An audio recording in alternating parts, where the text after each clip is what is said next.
A home is the biggest investment most people will ever make. But do home shoppers hit the books before they hit the streets? That's why we're here on the streets of New York to find out. I have literally stopped this person on the street, and I'm going to ask them some questions about home ownership. Your name is? Ranice. Ranice, okay. Ranice, here's your first question. Okay. The very first thing you want to do when it's time for you to buy a house is find yourself a real estate agent. True or false? True. That's false. Unless you're paying cash, the first thing you should do before house shopping is check your credit. Because the higher your credit score, the less interest you'll pay. That's why you should check your credit at least 6 months and preferably a year before you start home shopping. Okay, question 2.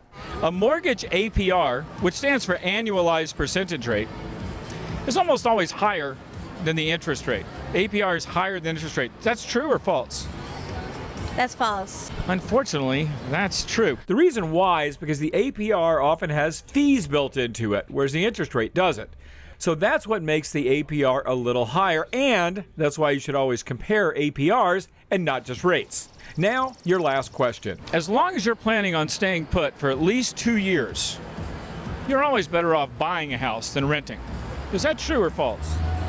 I'm going to say that's false. And you would be correct, because you've really got to be in that house for at least 5 years before you should even think about selling. Otherwise, the transaction costs are just too high. Well, that's it. If you didn't get all those answers right, maybe it's time to learn more about home buying. It's easy to do. Just go to moneytalksnews.com and do a search for home buying. From Money Talks News, I'm Stacy Johnson. Got real estate questions? Get the free Money Talks newsletter. It only takes 7 seconds to sign up, and it's full of deals and news you'll really use. Do it now at moneytalksnews.com.